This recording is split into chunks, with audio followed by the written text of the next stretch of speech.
Amo kumpare Sabi ko. ko lang sa'yo, Nagbabaon ako. magbaong ka, kumain ka. Huwag kang ano. Nagbabaon ako guys kasi Magpakamatay. naawa yung kumpare ko. Kaya Baka nga, raw ako magpapakamatay. Sabi ko lang sa'yo, yun lang. Ayan guys, so yun. Dahil- Wala na kasi laban yung suko. Dahil sa ano, dahil ikaw ang kumpare ko, ikaw ang kaibigan ko. Ha? Yan guys. Lahat ng Kasi nalagasan na raw kami lahat guys ng ng isa. binigay ko sa'yo, katulad yan, isang tao sa atin nalagasan na. Kaya ikaw mag-iingat ka. Yan Huwag guys. kang magpapakamatay. Mahalin mo ang buhay mo. Gano'n lang, baso? Kuha ka lang dyan. Gano'n.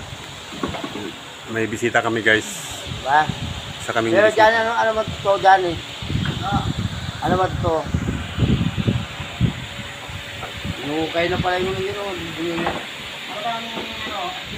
Sabi ano eh. Talaga na bang, ha? Yan na bunda. Yan guys. So, yan, may bisita tayo guys. Ay, mga vlog. Yan. Hindi sa'yo. Siguro yung inukay yan, yun eh no? Inukay dyan.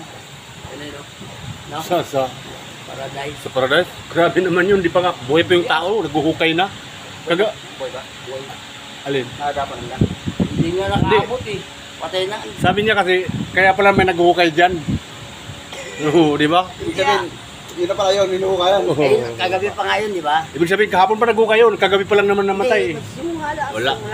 Wala to guys. No good. Iba yung may-ari niyan. Ibang may-ari niyan. Hindi para sa kanya yan. Tanggap ko na, pero ang payo ko lang sa'yo, Kain. yun ang sabi ko sa'yo. Ayan, nagbabaon ako guys. Kasi nga, Kumain ka lang kumain, huwag kang baka tatakot yung kumpare ko. Baka susunod ako. mamaya, sabi ni, pinabayaan niyo si Berto. O, di ba? Kulang sa payo. Di ba, Johnny Boy? Mahirap eh, ako naman yung gusto ko yung kaibigan ko, kaya kung kaya ko. Masarap mabuhay sa mundo, maraming Oo, babae. guys. tama. Ito naman guys. Yung, Kahit dalawa, tatlo, pwede magpalit. yung kaibigan ko guys, mahilig naman sa babae. Yung mga banat natin yan. Okay, ma. Yan, iwasan niyo yung pag, ang magpakamatay sa ibabaw ng babae. Mga malupitin to mga kaibigan ko guys. Okay guys, bye-bye na guys.